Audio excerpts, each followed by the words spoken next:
I saw a video they put on YouTube. I think it's MSNBC, and it was talking about um, the danger of Trump's big lie and how it is still resonating today, how it's still a problem, how it's hard to move past that. Um, I think that the most dangerous aspect of Trump's lies and the many people in the government and outside the government that help to perpetuate that falsehood. Um, the most dangerous aspect of it is that it takes away legitimacy from the federal government. Now, throughout Trump's administration, you had this, whether it be with COVID, saying, putting it for the Democrats, did this to make me look bad. And I've talked about here before how many of your people who are uh, Democrats in the Senate, Democrats in Congress, in the House, these people, they have their own businesses. These people are career politicians. You think they're going to ruin not just their own businesses, but the entire industry of some of these businesses just to hurt Donald Trump. If you think that, I've got a bridge to show you. I've got some oceanfront property in Arizona for you. I always think about Nancy Pelosi with the two refrigerators. You know what I mean? I always think about that. You think they're gonna give it up just to hurt Trump? These people, look, get on something. We've always had a certain, uh, as Brother Cornel West put it, we've always had a certain hermeneutics of suspicion, if I can use his phrase, when it comes to government. And I think that the president's job, especially in an emergency like COVID, the job is to reinforce the legitimacy of the government, reinforce our international partnerships, reinforce these things so we can move forward, even when things are bad, to remember that we're still America. With all our faults, with all our feelings, we're still America. And I think that what Trump did was basically mortgage all the legitimacy of the federal government for his own profit. And I don't just mean money. I want to be clear. And I've talked about this on here. Whether it be Trump's wife selling her white dress and her hat for $250,000, I think the dress she was wearing when they met with the French president. I think she sold some other stuff too on auction. And other things they've done to make money behind the presidency. We know this. I'm not just talking about material profit. Um, when I say selling, I mean police. I mean people who have died. When I'm referring to the police officers at the Capitol who were beaten, the police officer at the Capitol that died, people that had ribs broken, people that wound up committing suicide later on. I'm talking about that when I say the morgues, because they're the most visible form of government. Your police, especially Capitol Police. That's a very high profile job because your job is to protect the Capitol. You're not just some cop driving around the ghetto, jumping out on drug dealers and stuff like that. I think that Trump was willing to do that. He was willing to mortgage the legitimacy of the government, the legitimacy of our partnerships, whether it be with the WHO, whether it be his comments on NATO. He had no problem in mortgaging these things and playing into conspiracy theories and playing into that suspicion. And I think it's natural to have suspicion about the federal government. I think it's natural to have suspicion about the things the federal government does and has done over the years. But Trump, I remember when he first got in office and he brought in Alex Jones and did an interview with a phone, and I thought then that uh, this is below a president. This is a below how a president should conduct himself. You know, unless Alex Jones was to like, clean it up a little bit and be like, all right, look, we're gonna leave that stuff behind, which he didn't. He dug even deeper into the black hole of conspiracy theories and of just conspiracies. I just feel that the big lie further drove a huge divide in America that will outlive Trump. I feel like he just really he did the opposite of what a president should do. And the idea was these people, what did he say? They're not really after me, they're after you.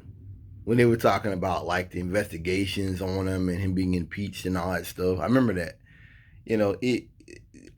Trump's whole thing, his whole shtick was about how can I say it? Destabilizing things.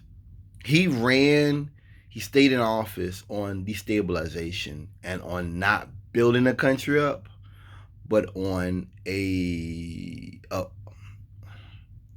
what's the word for it?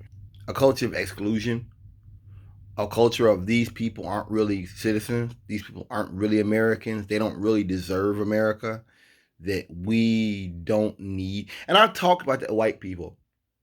How one thing you find white folks is the great forgetting. They forget about who built this, about who helped them make this, who helped them get to where they got to.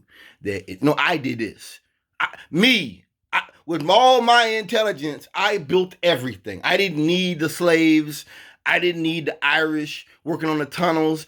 I didn't need those Chinese working on the rails. We white people built everything. That's the great forgetting.